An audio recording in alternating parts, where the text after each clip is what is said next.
And welcome to a Cloud Developer channel. In today's video, we're going to talk about an application called JMeter. JMeter is an open source application that is part of the Apache open source project and software foundation. And what it's used for is for performing load testing of your web applications and other applications as well, depending on the protocol that they actually consume or expose.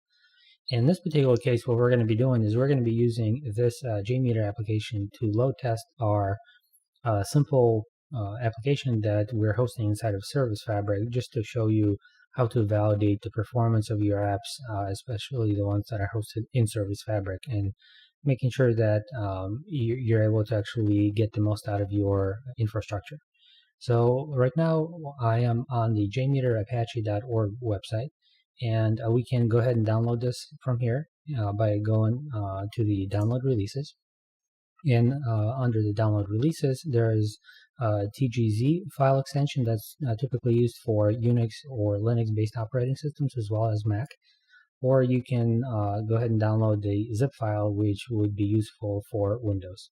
Now, I've already downloaded this particular file, and so I'm not going to download it now. But one thing that you also need to do is you need to make sure you download Java 8 for this application in order for it to run correctly. And the way you can do that then is just search for Java 8.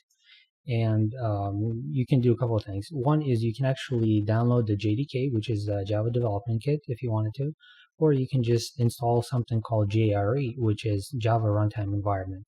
So in my particular case, I'm going to go ahead and install the JDK.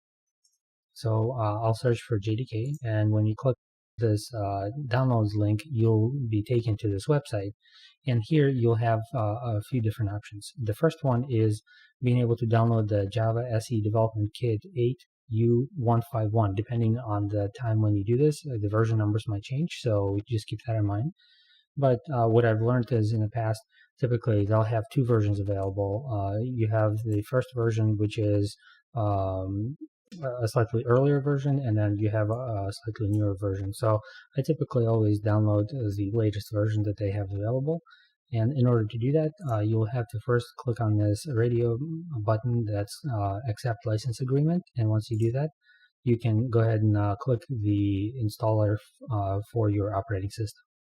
So in my case, I need to download the 64-bit edition for Windows. And if I click here, it will just download the file, but I already have the file downloaded, so we don't waste a lot of time.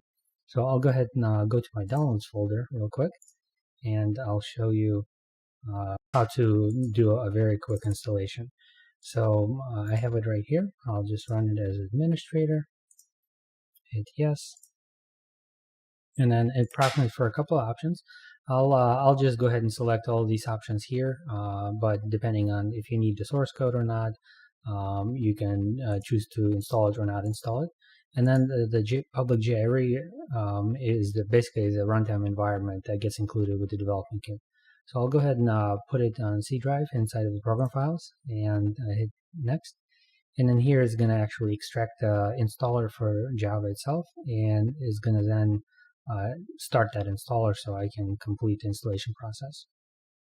So it's asking me where do I want to put the Java runtime environment. So you can go ahead and change it here if you wanted to, and hit next. And it's going to go through a very quick installation process. And then we'll be able to actually run a command to verify the version number of the Java that runtime that was installed on our machine. So the installation process completed. I'll go ahead and click close. And then if I open up a command window here, I should be able to run Java dash version. And then in here, it actually gives me the version number that we just installed, which is 1.8.0_152, which is the one we just downloaded. So now that I've verified that everything is working from a Java perspective, I can go ahead and grab the zip file. And all I'm going to do is just extract it to another folder, and I'll put it on D drive software, and that's it. So it's going to go ahead and extract this into that folder, and then we'll be able to navigate to it, and I'll show you all things that are important and might be useful for you when you're using the JMeter application. Okay, so as you can see, the folder got extracted and it shows up right here.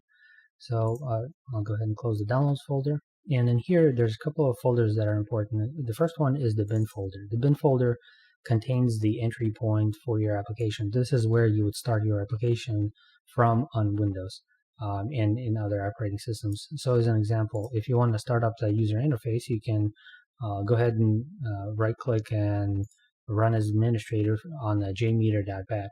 Now, this is important. You have to actually run it as an administrator on your machine. Otherwise, if you just run it as a normal user, it will actually give you some warnings, and potentially you might have some errors within your application when you're using it. So, but a couple of things I want to also point out is you can make some adjustments to your application when it starts up. So as an example, I'll open up the bat file, and in here you'll see, if you scroll down, there is the setting for heap. Now this is actually used by Java in order to adjust how much memory your application can consume from a Java runtime perspective. So depending on the resources on your machine, you can go ahead and adjust. This is the minimum setting and this is the maximum setting. So depending, for example, if you wanted to set 1 gigabyte of minimum memory to be used, then you can go ahead and adjust it to 1024. And then if you want to, for example, set it to 2 gigabytes for maximum usage, then you can adjust this to 2048. So it's multiples of 1024 megabytes. So I'm going to go ahead and leave these settings as they are right now, and we'll go ahead and close this. The other file that you might be interested in is this JMeter parameter file. And this file has a lot of other configuration settings that could be adjusted. One of those settings is regarding hosts. And this is actually used for when you want to try to do distributed testing. And this is something I'll show you in a later video. So now what we should be able to do is actually right-click and actually run it as administrator. And when it starts executing, you will see the user interface, and we're ready to start using it. Now, one of the things that JMeter has is the ability to add plugins, and I'll actually show you real quick a way to be able to add a certain set of plugins. So in here, when you go to this option menu, you don't actually see anything, but actually there's a website called JMeter plugins. So let's search for it on Google real quick. And what it allows you to do is actually download plugins and put them inside of another folder inside of JMeter. But it also has a plugin management plugin itself. So if you go to this jmeterplugins.org website and click on install, it allows you to actually download this plugins manager.jar. So let's go ahead and do that. Click keep in Chrome to make sure that it doesn't delete it from our downloads folder. And then we'll cut this file from here. And we'll go to our JMeter folder that we extracted before. Go up to the root of that folder and go into the lib and ext folder. And we'll just paste this file right here. And then now we need to actually restart the application. So let's go back up to the bin folder. We'll also close the current running instance. And let's right click and rerun the jmeter.batch file. So now that the plugin is installed, what you'll see is under options, you'll see another option show up. It's plugins manager, as well as there's an icon that shows up right here in the toolbar, which basically launches the same thing.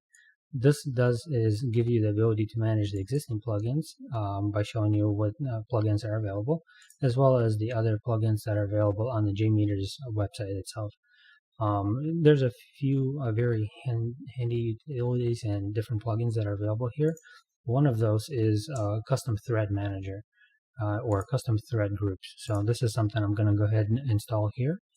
And what that allows you to do is actually, it gives you the ability to customize and control the thread execution. So if you want to do parallel thread testing in a more controlled manner, you can actually use this plugin.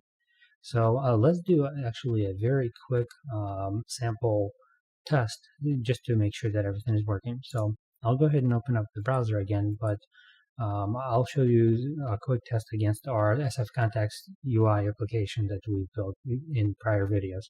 So if I just simply navigate to this website, you'll see that Yeah, I'm landing on my homepage, and let's say I wanted to run a quick test against being able to navigate to the profile page. So the way to do it, the easiest way, is actually by clicking on this templates menu, and under the templates menu, there is a recording template. So I can go ahead and click create. And once I do that, it actually shows you a couple of different um, options or predefined settings that already got set up.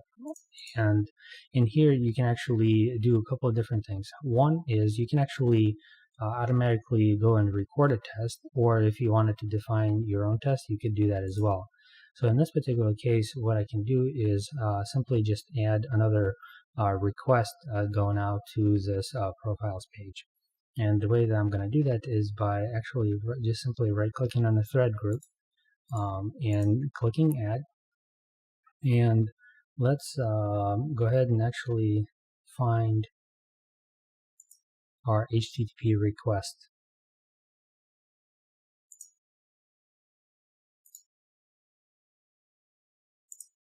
So I've gone ahead and actually added the HTTP request in here. And what this allows you to do is actually specify the different parameters you want to test your application with. But one thing you'll notice is that I have this HTTP request defaults that is already set up. So what I can do is actually specify the protocol that I want to use. I'll specify the name of the server and the port number. And as you can see, I'm just grabbing the name of the URL from the browser, which is devsf, port 19081. It's non-secure, so it's basically HTTP protocol. And then the other thing that I need to do is actually now specify how do I want to actually perform the request, and specifically against which page. So these request defaults are going to be used for every single request that I add to my thread group or under the thread group for tests. So I don't have to specify it for every single request that I issue. All I have to worry about is just setting the method and the path if I needed it to be different from the defaults. So basically what I'm going to do is I'm just going to copy this link here, and let me actually go back and paste it into this path, and then I'll remove the beginning portion of that. So now you can see that I'm going to be issuing a GET against this URL, and what it's going to do is it's configured to follow the redirects and use the keep alive setting. And that's all I needed to do. Now, I also want to take a look at the results that are going to be generated. So I'll add a listener, and there's going to be a view result tree. And this was actually I already had one, so I didn't need to set that up.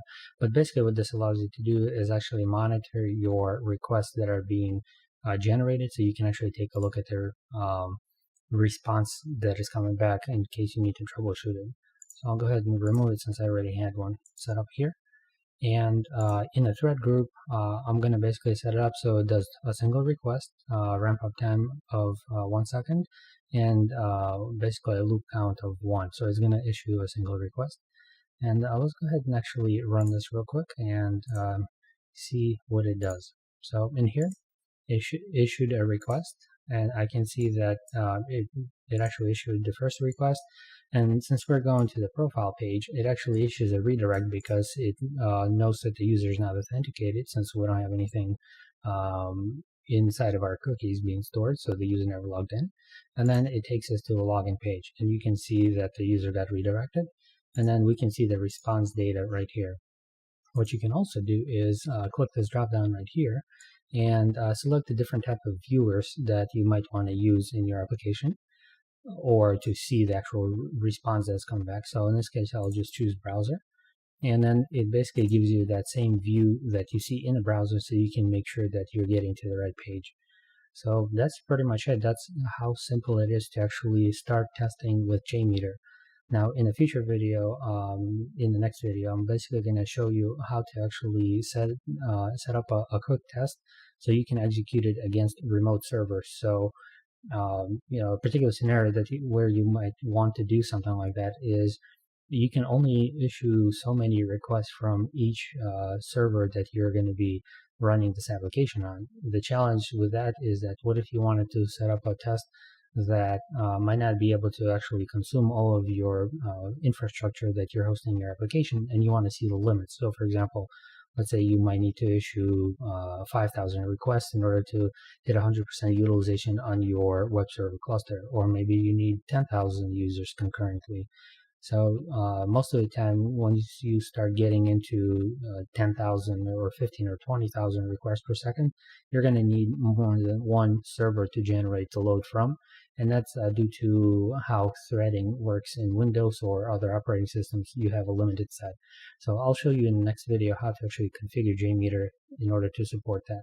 So if you have any questions about this particular topic, please go ahead and leave your comments in the comment section below, and I will talk to you next time.